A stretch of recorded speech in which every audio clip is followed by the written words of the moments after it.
안녕하십니까. 남자 삼촌 일목장 길용석입니다.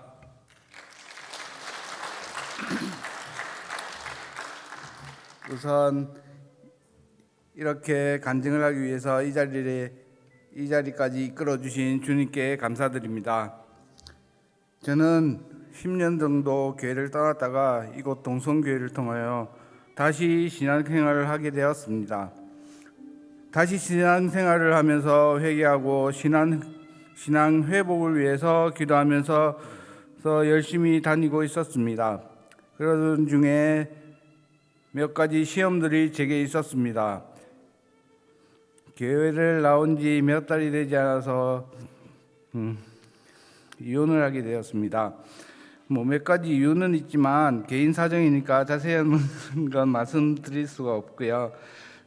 이 이혼 과정에서 너무 심하게 스트레스를 받아서 교회를 떠나고 다시 예전처럼 방탄생활을 한번 해볼까 하는 생각도 들었습니다. 그러나 다시금 저에게 다가와 준 주님을 떠나서 더 이상 세상 속에서 방탕한 생활을 하지 않기 위해서 다시 마음을 잡았습니다. 그렇게 나름대로 열심히 신앙생활을 이어가고 있던 중에 이번에는 제 건강에 문제가 생겼습니다. 많이들 보셨을 겁니다. 교회 마당에 119 구급차가 온 것을 말이죠. 119 구급차에 실려서 병원을 가게 됐습니다. 그런데 마침 그때가 의료파업이니 뭐니 해서 병원을 119 구급차 안에서 막 찾고 있었는데 갈 병원이 없는 겁니다. 한 3-4시간을 계속 구급차에서 있었던 것 같습니다. 그렇게 찾다가 아산병원에 검사를 하고 몇 시간을 계속 기다렸습니다. 그런데 거기서 바로 입원은 되지 않고 일단 시간이 늦어져 가지고 그냥 가라고 집에 가서 일단 있으라고 말을 들었습니다. 그래서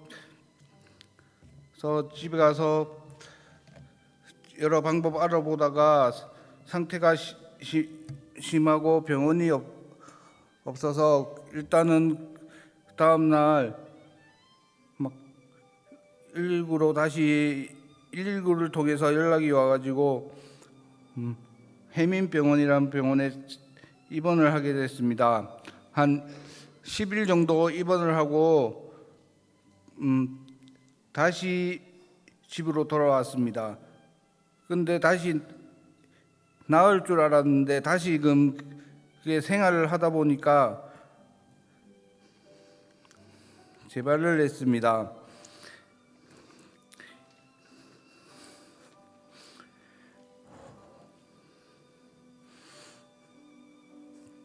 그래서 더 이상 집에 있을 수가 없어서 병원을 알아보고 하는데 역시나 병원을 알아볼 수가 없었습니다. 그래서 동사무소, 구청 통해 가지고 여러 어떻게 혜택을 받을 방법을 알아보고 있는데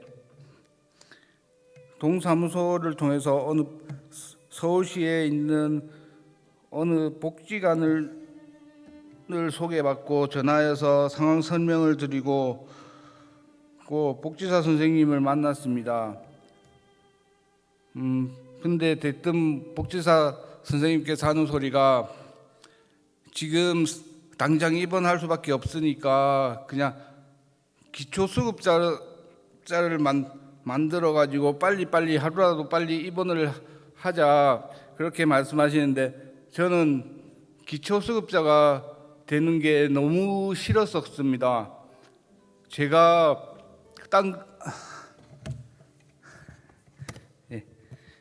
제가 그래도 지금 당장 당장 몸이 아파서 일을 못할 뿐이지 잠깐이라도 일을 이때까지 쉰 적도 없고 계속 일을 해오고 믿음 생활도 하고 있는데 왜 내가 기초수급자로 되어야만 하냐고 막 화를 내면서 첫날은 그냥 대뜸 너무 화가 나서 그냥 집으로 와버렸습니다. 그래서 2, 3일 동안 집에서 혼자 생각을 해봤는데 너무 힘들었습니다. 몸도 아프고 마음까지 아프니까 그래서 안 되겠다 싶어서 전화드리고 일단 복지사 선생님 만나가지고 수급자를 만들었습니다. 만들어서 병원을 알아보는데 서울에서는 치료할 병원을 못 찾았습니다. 그래서 할 수 없이 연락을 하다가 김포의 한 요양병원으로 들어가게 되었습니다. 제가 그 병원을 가면서 한 1시간 30분을 넘게 구급차를 타고 가는데 그 낯선 곳에서 어딘지도 모르고 아는 사람도 아무도 없는 공간에 혼자 떨어진 겁니다.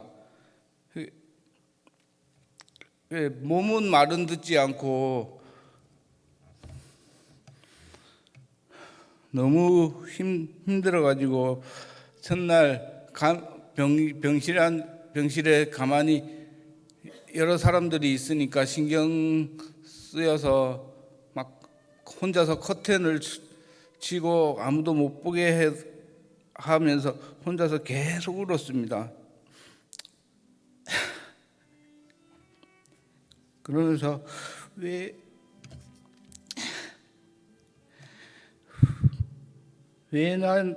나에게 이런 슬픔과 고통을 주시는지 정말 힘들었습니다. 제 상황을 알고 계시는 분들에게 전화가 오면 괜찮다고는 말을 했지만 너무 힘들었습니다. 그런데 수시로 다리에 통증이 계속 왔습니다.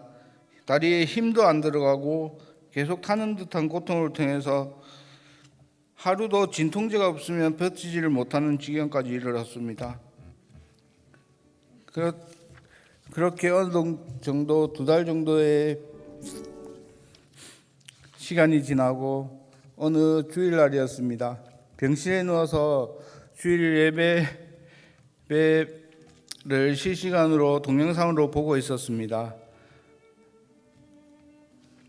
그래도 주일 예배 시간이 되면 꼬박꼬박 동영상으로나마 예배를 드리고 있었습니다. 그 예배를 드리는 그 시간 한 시간들이 제게는 현실을 잊게 하는 유일한 시간이었습니다.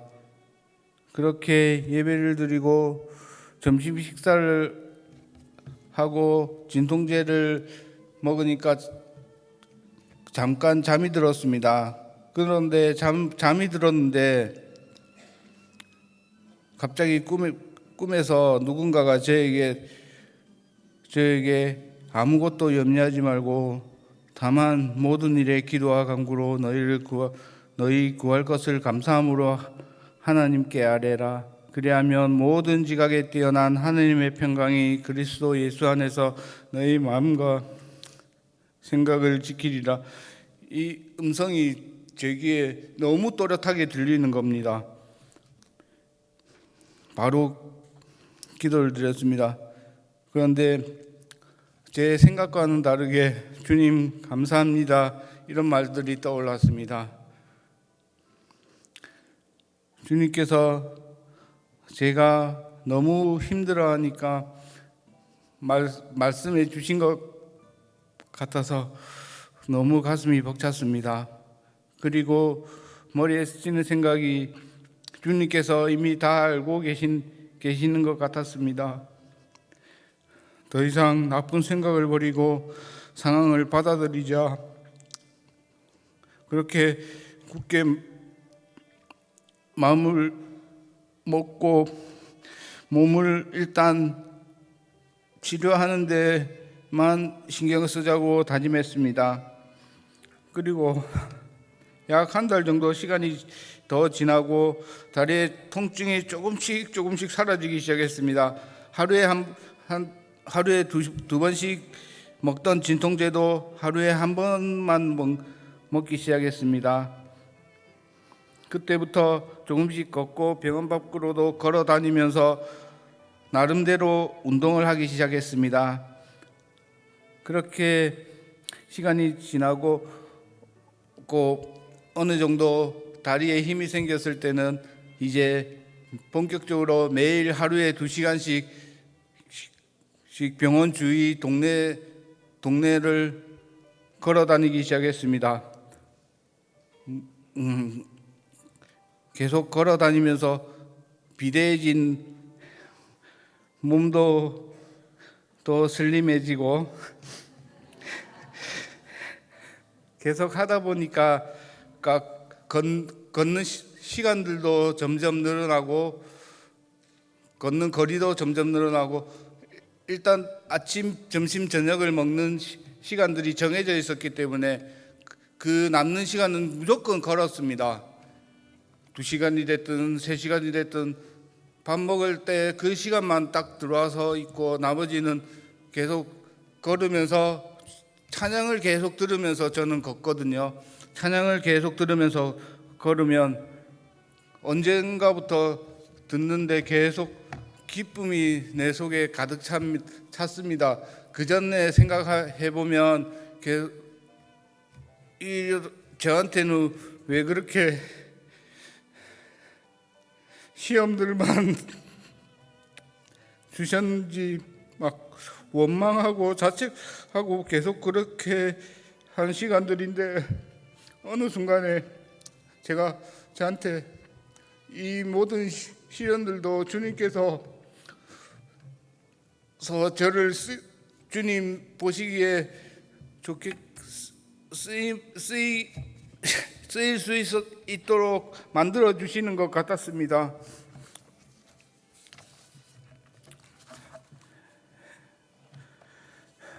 점점 그렇게 하루하루 운동을 하면서 몸이 점점 건강해지는 것을 느껴가고 있을 때쯤에 이번에는 다른 문제들이 생겼습니다.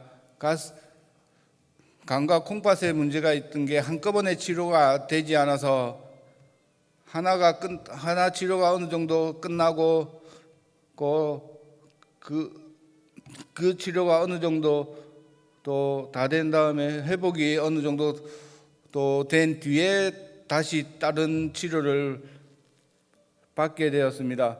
그러면서 입원하는 시간이 처음에는 다리만 나오면 된다고 생각을 하고 있었는데 시간이 점점 병원 생활이 너무 늘어났습니다. 그러면서 저도 점점 조금씩 지쳐가기 시작했습니다. 아무도 대화할 곳도 없고 대화할 사람들도 없고 꼭 그렇게 느끼고 있을 때 주님의 음성이 또 한 번 들렸습니다. 만일 모든 일에 기도와 너희 구할 것에 감사함으로 하나님께 아뢰라 음성을 또 듣게 되었습니다. 그러면서 혼자 생각하게 됐습니다. 계속 이 말씀을 들려주시는 것은 이유가 있을 것이다. 그때부터 정말 지루한 병원 생활이었지만 매일 기도하고 찬양 듣고 혼자만의 시간을 계속 가졌습니다. 그러면서 치료가 끝나고 교회에 다시 나오는 날만을 계속 기다리면서 하루하루를 지냈던 것 같습니다.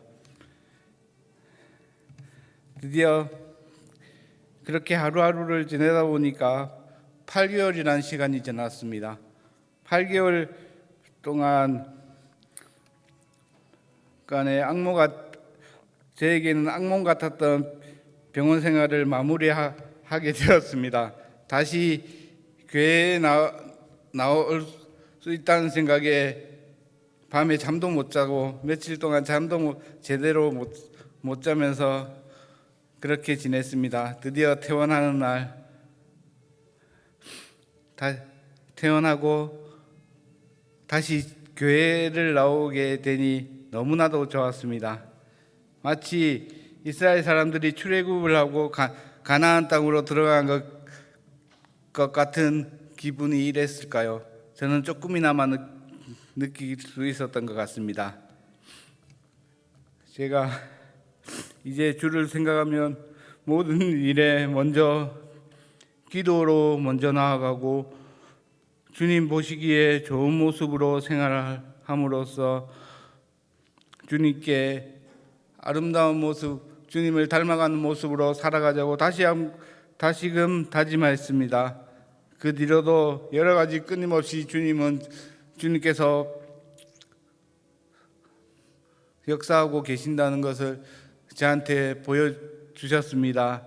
말씀 축제를 통해서도 그렇고 제가 항상 새벽 기도를 드리고는 싶었으나 아침에 전혀 일어나지를 못하는데 마침 일을 구한 것이 아침에 새벽에 일하는 일을 구했습니다. 그래서 아침이면 제가 지금 을지로에 사는데 아침에 첫 지하철을 타고 일을 나오게 되었습니다. 그러면서 자동적이게 아침에 5시 반이면 집에서 나오면서 새벽 기도를 들으면서 나오게 되었습니다. 얼마나 감사한지 모르겠습니다.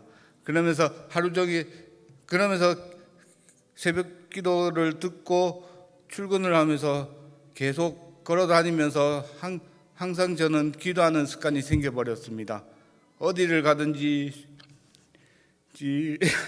혼자 스스로 기도를 하면서 주님 오늘은 또 무슨 일을 보여주실 건가요? 항상 기쁘게 모든 일에 감사하면서 나아갈 수 있게 도와주십시오. 주님을 생각하면서 나아갈 수 있도록 도와주십시오.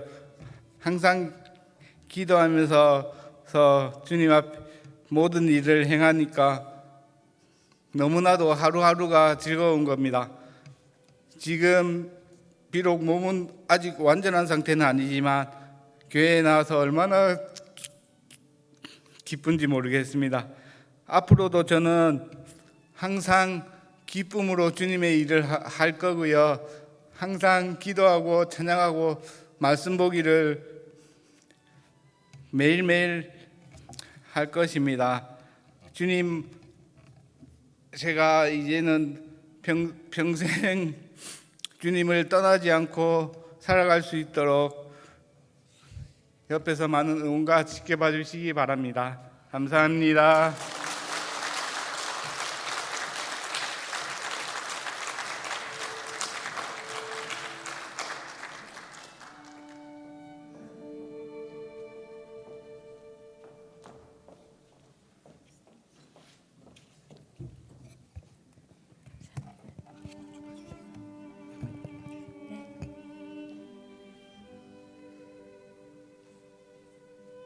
감사합니다. 할렐루야. 초원 이목장 한순자 집사입니다.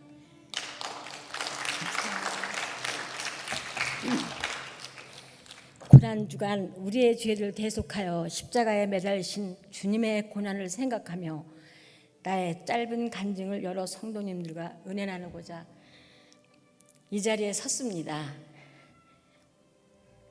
이 자리에 서게 하신 하나님께 감사드리며 목사님과 여러 성도님께 감사드립니다. 저는 무교인 군인 아버지와 현모양처인 어머니 사이에서 삼남매 중 장녀로 태어났습니다. 부모님의 사랑을 받으며 장성하였고 운소 파는 남편을 만나 결혼까지 하게 되었습니다. 보석보다 귀한 딸과 아들이 태어나면서 더할 나위 없는 행복한 가정에 항상 감사했습니다.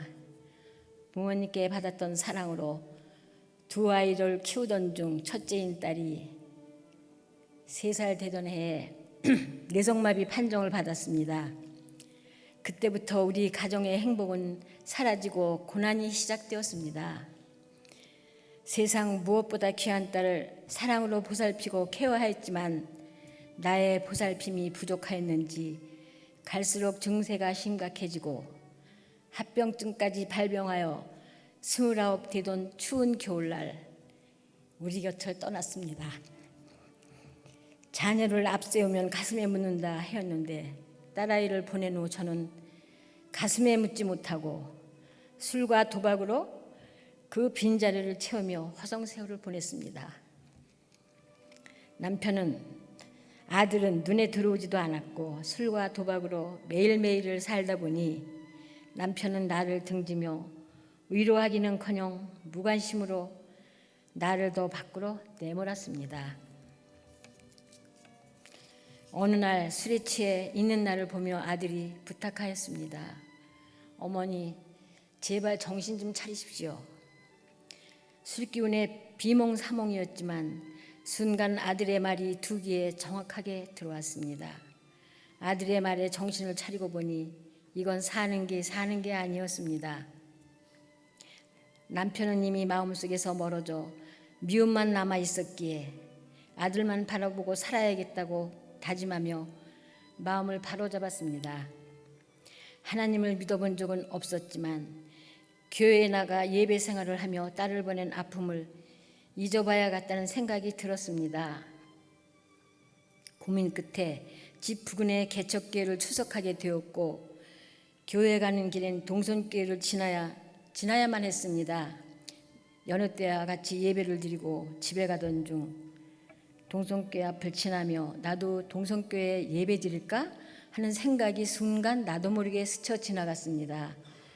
몇 달의 시간이 지나 우연찮게 동성교회를 섬기는 문서 집사님을 만나게 되었고 집사님의 인도로 생각만 했던 동성교회에 첫 발을 내딛었습니다. 예배 시간마다 목사님께서 주신 말씀이 나에게 주신 말씀 같았고 하나님이 꼭 나를 바라보고 있는 것 같았습니다. 매 예배 시마다 참 많은 눈물이 흘렀습니다. 모든 예배를 사모하며 수요 예배, 금요 예배, 새벽 예배를 드리던 중 하나님이 저를 만나 주셨습니다. 예배 시간마다 온전한 예배자의 모습으로 집중하며 예배를 드렸습니다. 매 예배 시간마다 목사님의 설교 말씀에 귀에 들어오며 그동안 아팠던 나의 마음들이 하나씩 치유되어 가고 있었습니다. 하나님은 나에게 보너스처럼 얼마 전 행해진 말씀 축제를 통해 또한 많은 은혜를 받게 하셨습니다. 그 은혜가 어머니 학교로 이어져 어머니 학교에도 등록하게 되었습니다. 어머니 학교가 시작되고 한 주가 지나고 두 주가 지나며 그렇게도 미워했던 남편에 대한 미움이 조금씩 사그러짐을 느끼게 되었습니다. 어느샌가 저는 남편을 용서하였고 아들을 사랑으로 보듬으며 하나님 사랑을 전하고 있었습니다. 가족 구원이 가장 어려운 일이라 하는데 성도님들의 기도 속에 사랑하는 남편과 자녀를 주님 전으로 인도하려 합니다. 많은 기도 부탁드립니다. 하나님께 순종하는 마음과 사랑하는 목사님과 말씀에 순종하며 살아갈 것을 주님 앞에 다짐하며 예배생활 열심히 하겠습니다. 동선의 공동체 속에서 하나님의 사랑과 섬김으로 충성 봉사하며 하나님께 참 잘했다 칭찬받는 한순자 집사가 되겠습니다. 지금까지 나의 여정은 하나님의 은혜이자 은총입니다. 나의 남은 모든 여정을 하나님께 맡깁니다. 동성교회 모든 성도님들 가정에 하나님의 사랑과 은총이 가득하시기를 소망합니다. 이 모든 은혜 하나님께 온전히 영광 돌립니다. 감사합니다.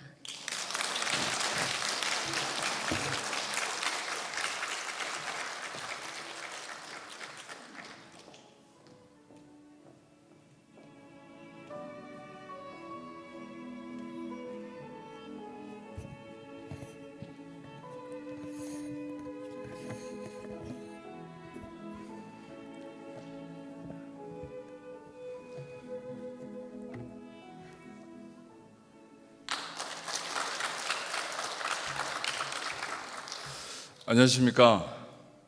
하나님 은혜 없이는 단 하루도 살 수 없는 삼평원 삼초원 일목장 왕기채 서리집사입니다.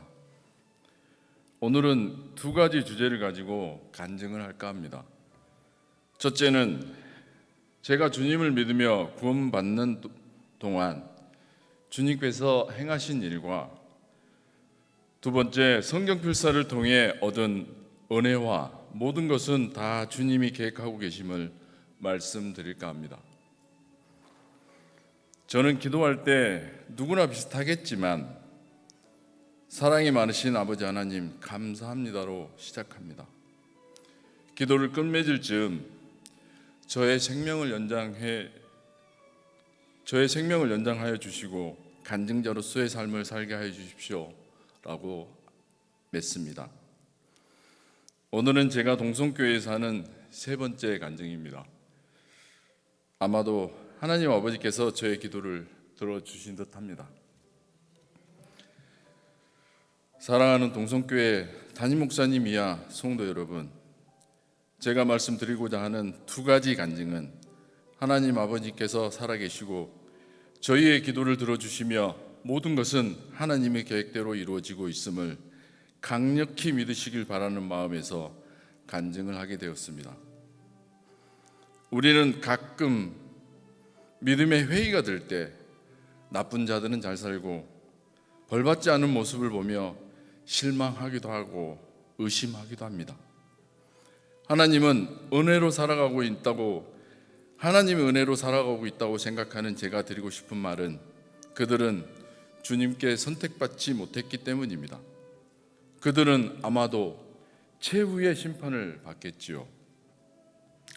하지만 이곳에 있는 우리들은 주님의 선택을 받은 자들이며, 저처럼 선택은 받았지만 믿지 않고 계속 주님을 거부했던 사람들에게 주님은 여러 번 돌아올 수 있는 기회를 주어 기다렸지만, 그럼에도 불구하고 믿지 않았을 때 주님께서는 경제적으로나 건강적으로 최후의 시련을 주시면서까지 자녀로 삼으셨다는 겁니다. 그 구원이 당장의 시련보다 훨씬 유익하기 때문입니다. 그 증거가 감히 저라고 말씀드릴 수 있습니다. 사랑하는 동성교회 성도 여러분, 굳이 저처럼 진심을 다해 믿지 않고 의심하며 인간의 욕심으로 시험에 들어 많은 시련이 있고서야 비로소 잘못을 깨닫는 우를 범하지 않으시길 바라면서 간증을 시작하겠습니다.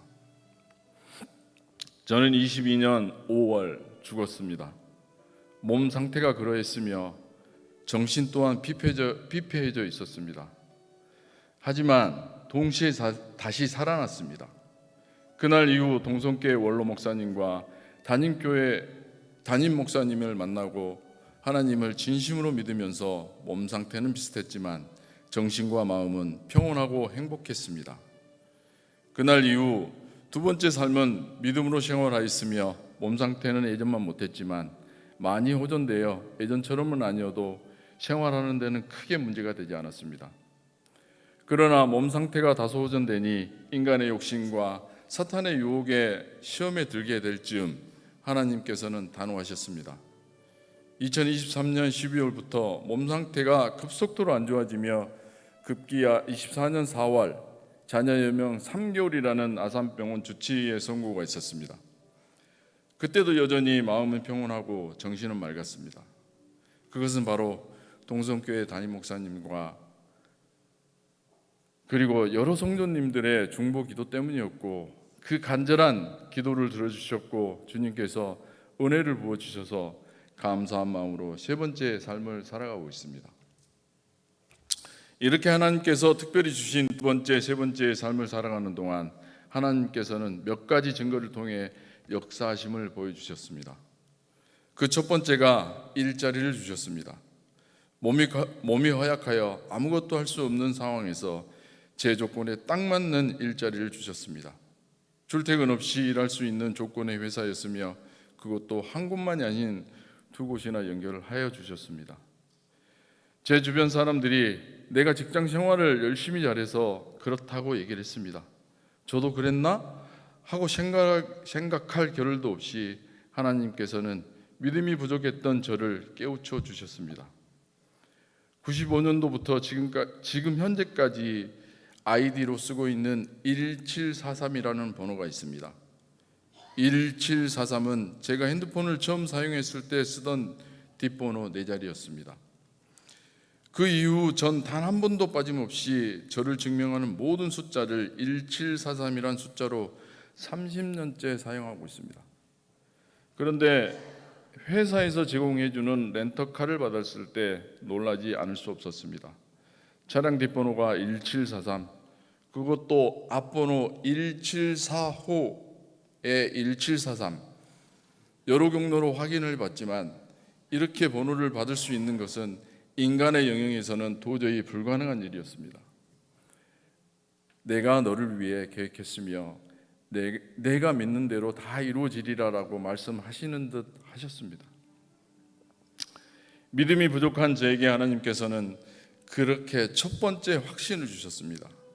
그 일로 저의 믿음은 좀 더 확고해졌으며 간증을 통해서든 구전이든 하나님께서 계획하고 계시고 있음을, 하나님께서 살아계심을 많은 이들에게 자신 있고 당당하게 전할 수 있는 계기가 되었습니다.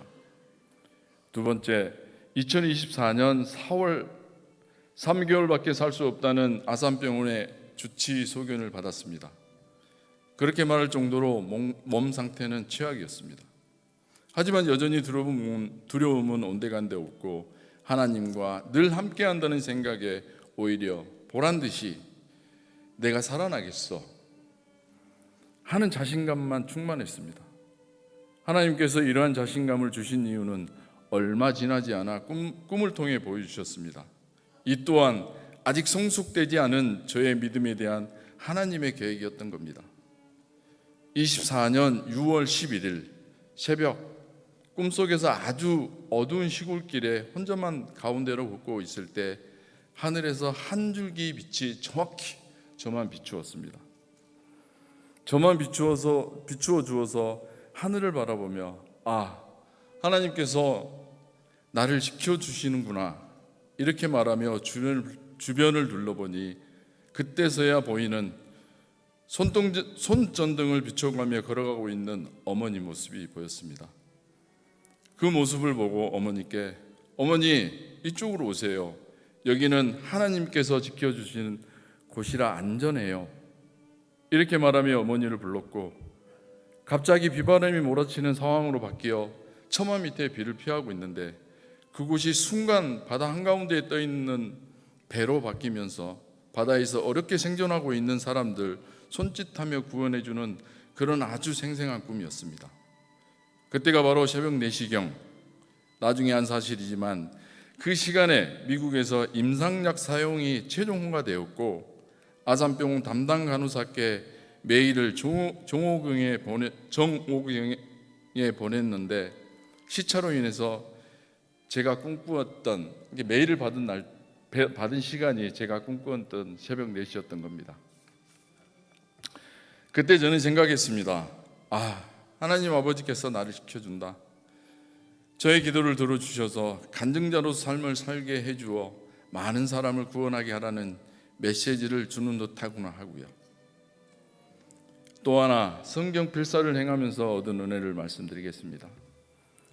삼평원에서 성경 필사를 각 목장마다 나누어 진행하여 한 권의 필사본을 만들 계획을 세웠습니다. 다만 저는 병원 생활 등을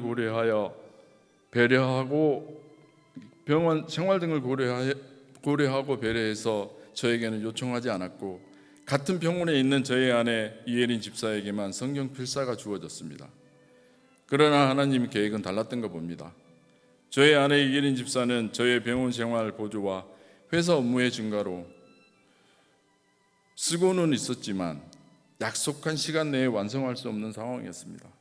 그래서 어느 날 저에게 함께 필사해 줄 것을 부탁하였고 상황을 잘 알고 있는지라 어느 날 저에게 함께 상황을 알고 있는지라 거절하지 못하였고 그런 병원에서 쓰겠다 하고 해당 양의 반 정도를 제가 맡게 되었습니다. 3월 중순경 받았지만 4월 13일까지 제출이어서 4월부터 하겠다는 막연한 계획으로 미루고 있었습니다. 4월이 되어서야 비로소 시작할 때쯤 제 아내 이예린 집사에게 사정이 생겨 전체 분량의 5장을 뺀 나머지 일을 제가 다 써야 하는 상황이 되었습니다. 갑자기 해야 될 양이 늘어나니 불편했지만 교회의 일이었고 하나님 말씀을 필사하는 일이었기 때문에 불가항력으로 계획을 세웠습니다. 남은 기간 12일 하루 5장씩 총 60장이었습니다. 병원 생활을 하는 동안 약을 먹기 위해 일어나는 시간이 오전 6시. 약만 먹고 다시 자기 급급했는데 이제는 달라져야 했습니다.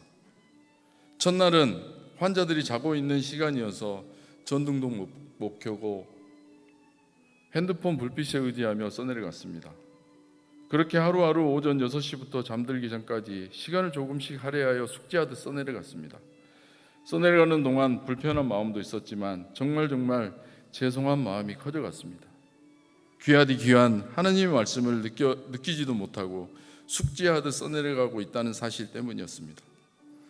또 다른 한편으로는 제가 신앙생활이 부족하고 예전처럼 성경을 접하지 못함을 주님께서 깨우쳐 주시는 것 같아 죄송한 마음과 함께 회개할 수 있는 시간을 주신 것에 대한 감사의 마음이 공존하며 써내려갈 수 있었습니다. 어느덧 무의미하게 보냈던 하루의 시작 시간을 비록 숙제하듯 써내려갔지만 의미 있고 행복하고 즐거웠습니다. 처음 시작은 딴 생각하면서 써내려갔지만 차츰 그 시간만큼 온전히 주님과 함께한다는 생각이 커져서 뿌듯하고 자랑스러웠습니다. 이처럼 내가 하는 모든 것이 제 스스로 하는 것 같지만 사실 우리에게 일어나는 모든 일은 주님의 계획이었던 겁니다. 교회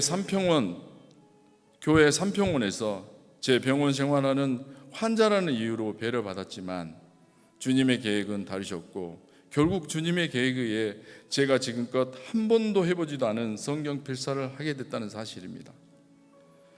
사랑하는 동성교회 성도님 여러분, 그럼 나약한 인간인 우리가 할 수 있는 일이 무엇이겠습니까?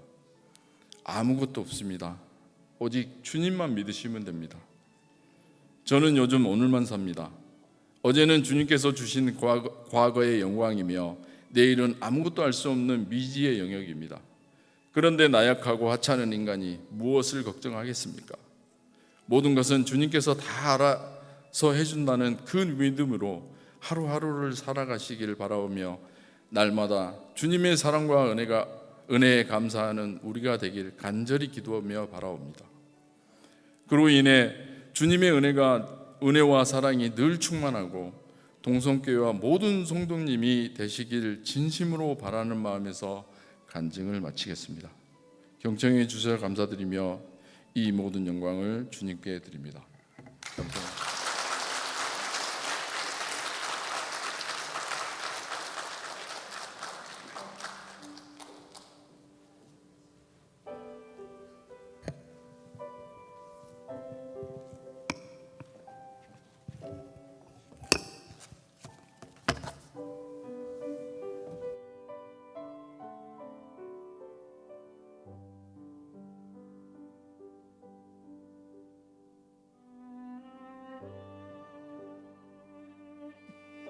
안녕하세요.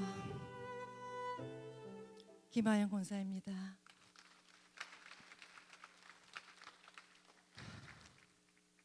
세월이 많이 흘렀네요.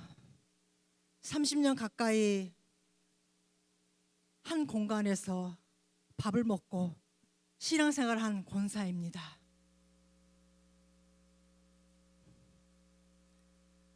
저에 대해서 아시는 분도 계시고 모르시는 분도 계시겠지만 제가 이 시간 찬양과 짧은 간증을 할 텐데요. 제 간증은 한 3일을 해야 되는데 3일 계시겠습니까? 이 시간에 어떻게 전해야 할지. 아무튼 시간 되면 마치겠습니다. 제가 우리 동성교회를 만난 건 하나님의 크신 은혜입니다. 이 자리에 서게 하신 하나님께 감사드리고 그동안 이 모양 저 모양으로 이끌어주신 원로 목사님, 사모님, 담임 목사님, 사모님 감사드립니다.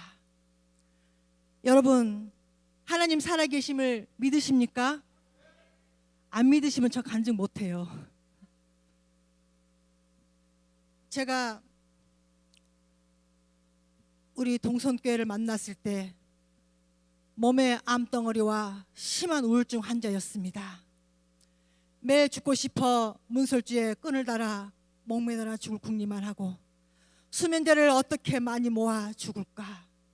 이 세상이 살기 싫어 늘 이런 생각만 하고 살았던 사람입니다. 저의 가정은 날마다 불안이고 사람이 살아갈 수 없는 가정이었죠. 엎친 데 덮친 것으로 저는 암 수술 2번을 하고 우리 아이가 고등학교 때 다쳐 중환자실에 들어가고 삶에 여의치 않아 집에 있는 냉장고도 못 갖고 이사를 가야 하는 파산의 지경까지 왔습니다. 여러분, 저의 삶은 완전히 밑바닥까지 이룰 수밖에 없었죠.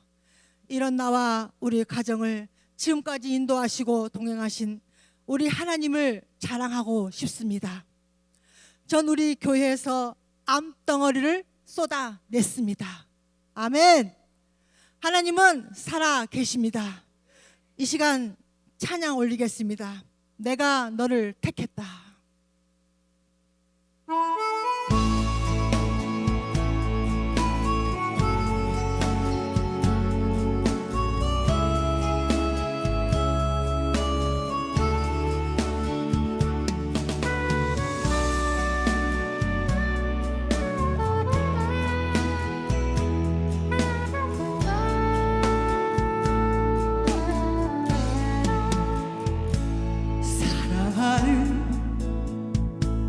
내 자녀야,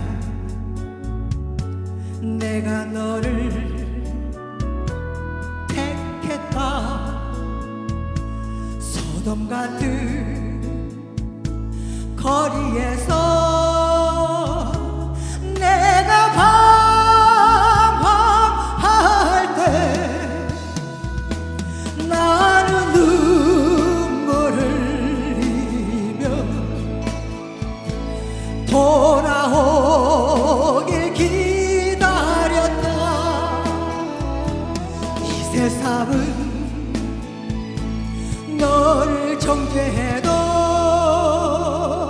나는 너를 용서했다. 내 자녀야, 속지 말라. 성경 말씀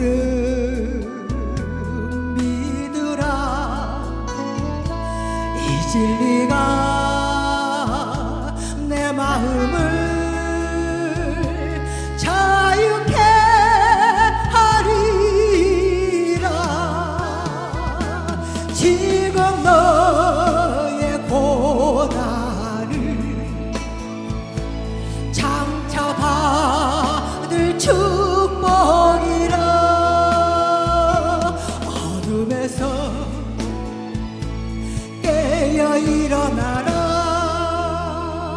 새 생명의 빛 찾아라. 아멘. 아버지 감사합니다.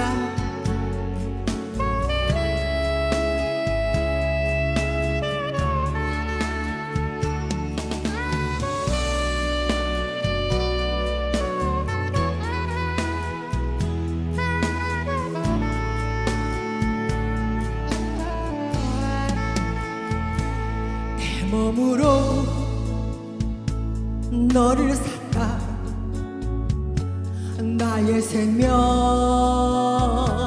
내 사랑 이제부터 내가 너를 버려두지 않으리. 너의 근심 떠나 참 평안이 있으리라. 내가 너를 천국 보석으로 지명하리라.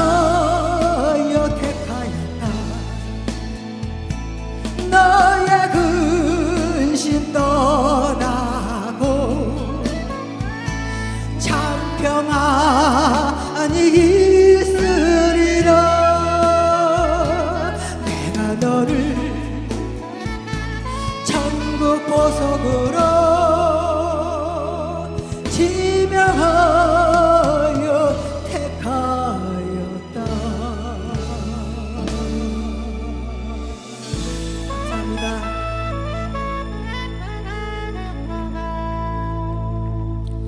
우리 교회에 많은 간증자들이 다녀갔지만 뭐 암덩어리가 기도하다가 쏟아졌네, 기도원에서 쏟아졌네, 전 그때는 믿지 않았습니다. 내가 경험이 없고 체험이 없었으니까요.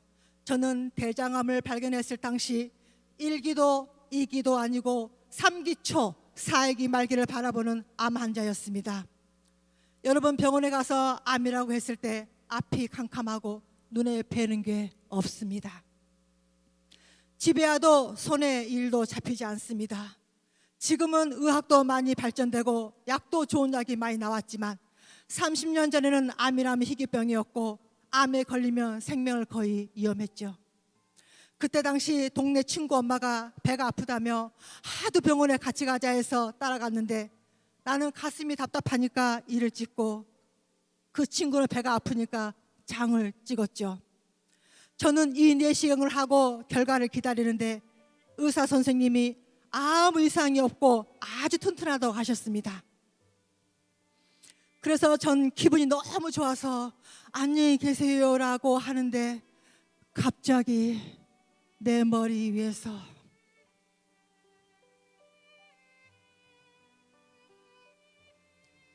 장 찍어봐라, 장 찍어봐라 하는 강한 음성이 들려서 나도 모르게 선생님, 저 장 찍어보고 싶어요. 왜 그러냐고. 아니요, 전 장 찍어주세요.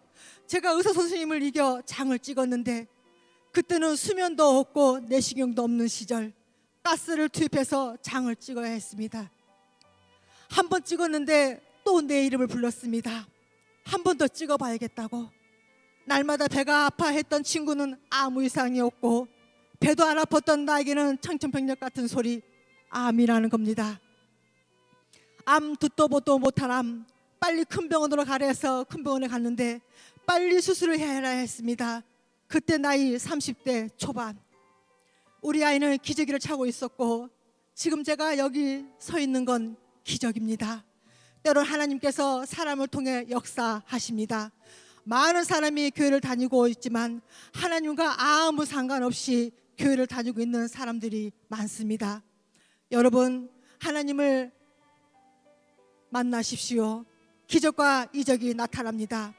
암 환자들은 수술만 하며 다 사는 줄 압니다. 의사 선생님이 다 신으로 보이죠.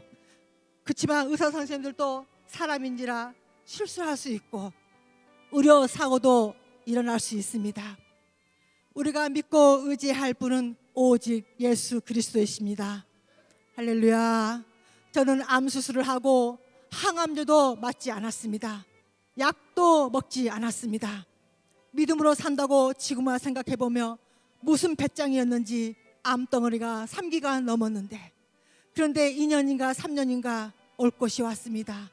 재발이 됩니다. 암 환자들은 재발이 되면 위험하고 밤마다 배가 불러옵니다. 우리 남편은 배그만 하며 몸빼 좀 입지 말라고, 보기 싫다고. 그런데 저는 몸빼가 편하니까 그것만 입게 됩니다. 제가 여러분 앞에서 이 귀한 메시지를 전할 때 사람의 말로 듣지 마시고 주님의 음성으로 들으시기를 바랍니다.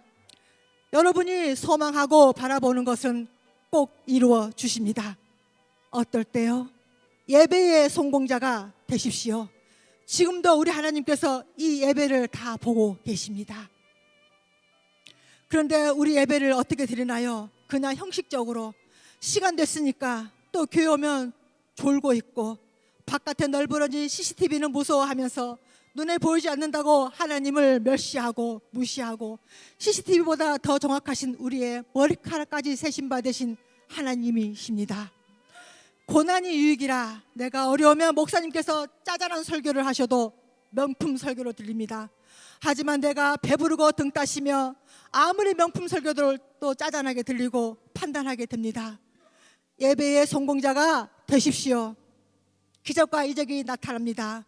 그 많은 간증자들이 간증할 때 믿지 않았던 저에게도 하나님의 살아계심이 기적이 2번이나 나타납니다. 찬양 올리겠습니다. 나의 등 뒤에서. 아시는 분은 같이 하셔도 됩니다. 네.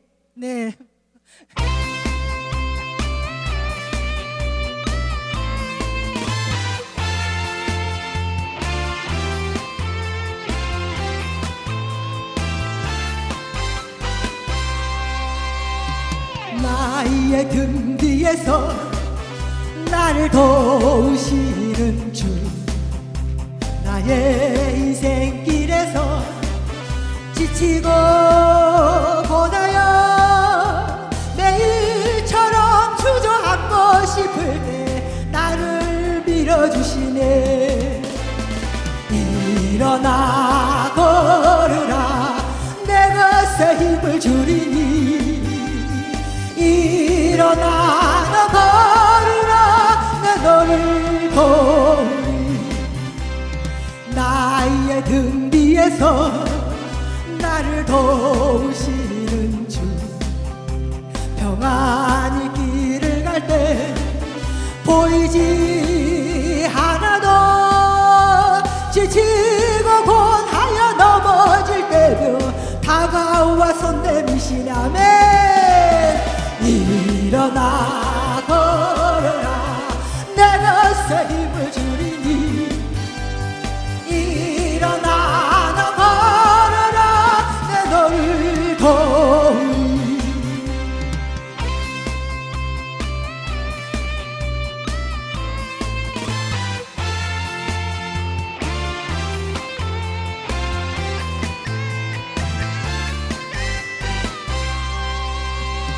나의 등 뒤에서 나를 도우시는 주, 때때로 뒤돌아보면 여전히 계신 주, 잔잔한 미소로 바라보시며 나를 재촉하시네.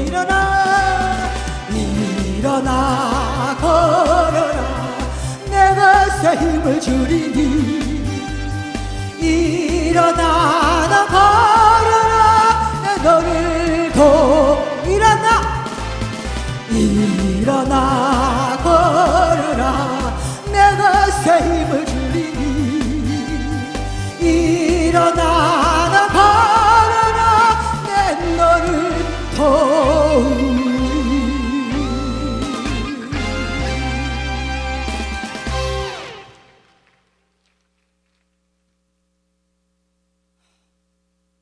제가 하나님을 몰랐더라면, 아니 제가 다니고 있는 우리 동성교회를 만나지 못했더라면 지금의 저는 사랑하는 가족을 뒤로하고 이 세상을 떠나서야 했습니다. 왜 우리 하나님께서 저를 살리셨고 왜 우리 교회를 보내셨는지 지금에야 보니 분명한 하나님의 뜻이 계셨습니다. 여러분도 지금 이 재단에 그냥 오신 것 같지만 하나님께서 이 재단으로 보내신 줄 분명히 믿습니다. 저는 태어나 50평생 어둠 속에 살았고 캄캄한 터널 속에서 살아온 사람입니다. 굽이굽이 고갯길을 넘다 보면 고난의 연속이었죠.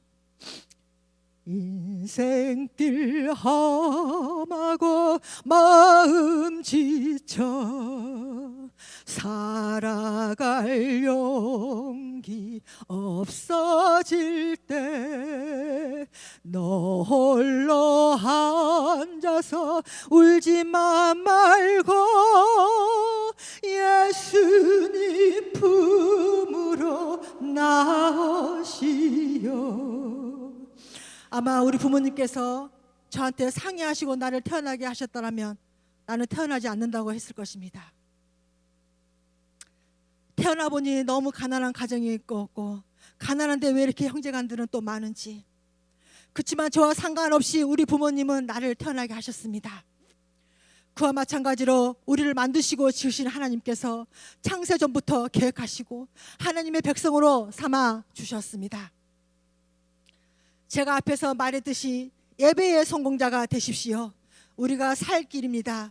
큰 예배든 작은 예배든 열심히 하십시오. 우리 교회 헌신 예배를 드리고 있는데 갑자기 배가 아파옵니다. 아기 낳는 것은 아무 이유도 아닙니다.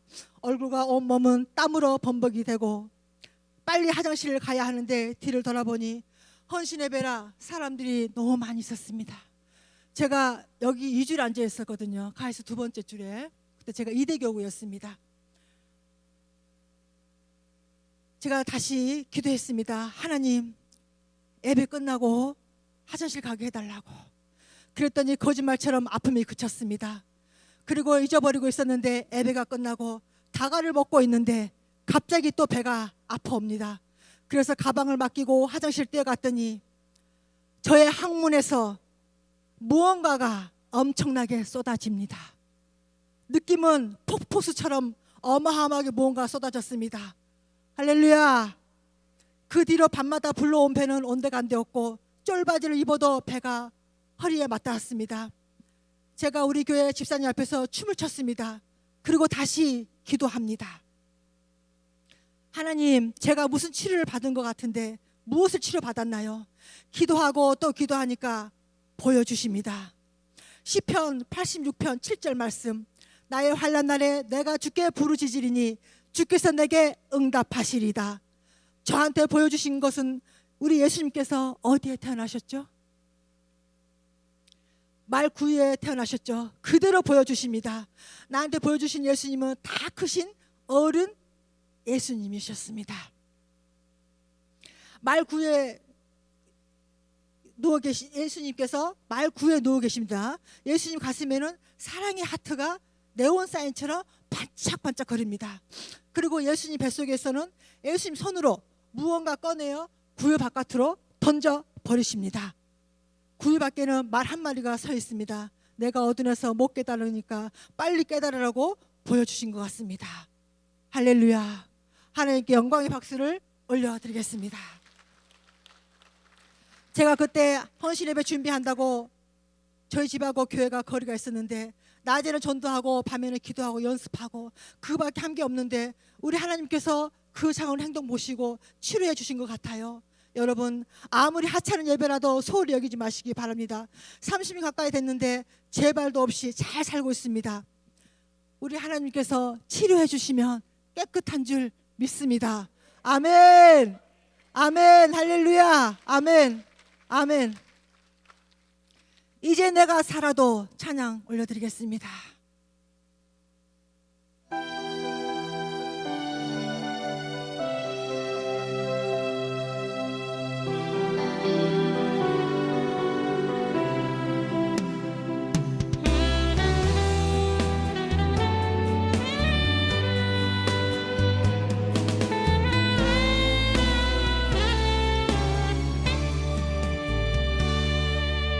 이제 내가 살아도 주의에 살고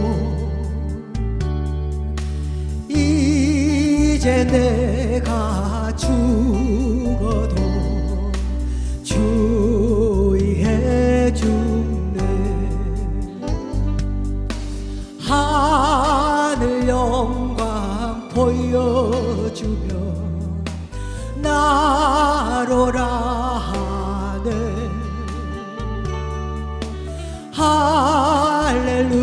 할렐루야 찬송하며 주께 갑니다. 그러므로 나는 사나 죽으나 주님의 것이요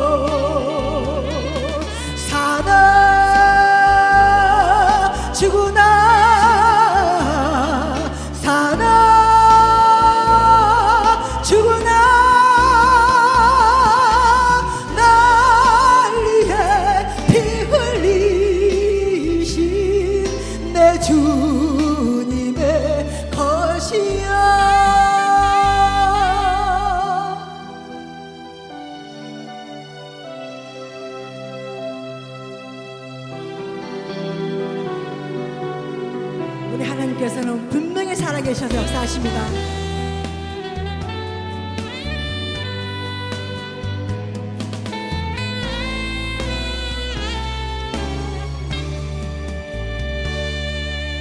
이제 내가 떠나도 저 천국 가고 이제 내가 있어도 주위에 있네. 우리 예수 찬송하며 나는 가겠네. 천군 천사 나팔 불며 마중 나오네. 그러므로 나는 사나 죽으나 주님의 것이요. 아멘. 사나 죽으나 사나 죽으나 날 위해 피 흘리신 내 주님의 것이여. 날 위해 피 흘리신 내 주님의 것이여.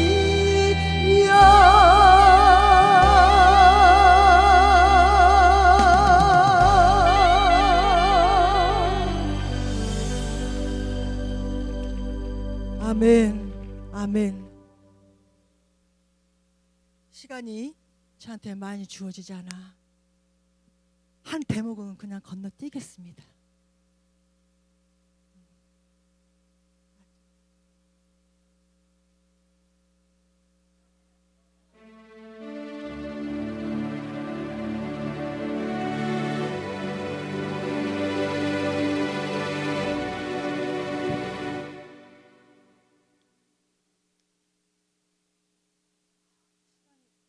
많이 주어지지 않아서 제가 한 대목을 건너뛰고 제가 지금 현재 하나님 어떻게 해주셨는지 그것만 말씀드리고 제가 마무리하겠습니다. 제가 앞에서 말씀드렸듯이 저희 가정은 냉장고도 못 갖고 이사를 가야 하는 완전히 밑바닥까지 왔었잖아요. 우리 신랑이 그랬대요. 혼자 중얼거렸대요. 우리 마누라가 저희 냉장고를 너무 좋아하는 냉장고도 못 갖고 이사를 가야 되겠는데 혼자 나한테 말을 못하고 혼자 중얼거렸다 그래요. 그런데 하나님이 또 찾아오십니다. 제가 이 줄에 앉아서 철야예배 때 기도를 합니다. 막 기도를 하는데 갑자기 내 입에서 나와 상관없는 음성이 나옵니다. 사업이 확정되리라. 사업이 확정되리라. 자꾸 나옵니다. 그래서 제가 기도하다가 멈추고 하나님 무슨 사업이 확정되는데요? 왜냐하면 그때 우리가 너무 이게 돈도 없고 우리 신랑이 그때 그 수선실을 조금만 가게를 하고 있었거든요. 돈이 있어야 무슨 사업을 하는데 그냥 또 기도를 막 하는데 다시 또 사업이 확정되리라. 사업이 확정되리라. 그래서 제가 눈을 뜨고 아버지한테 그랬어요. 하나님 수선실에서 제일 가까운 게 뭐예요? 세탁소잖아요. 진짜로 하나님 그럼 우리 세탁소예요?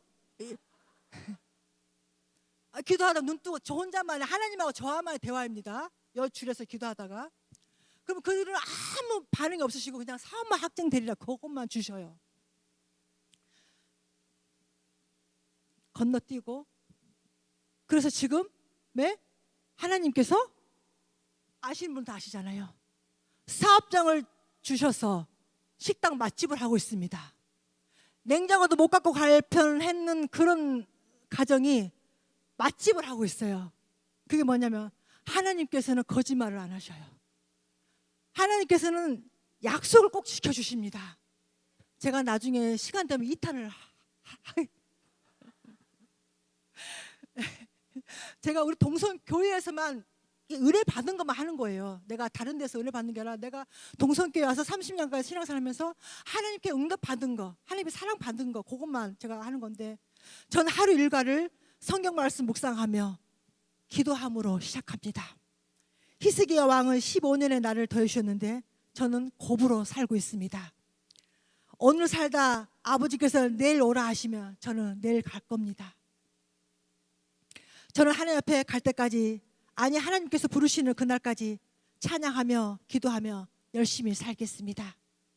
지금까지 부족한 제 간증을 들어주신 여러분, 아니 하늘나라 천국 형제님들 고맙습니다. 감사합니다.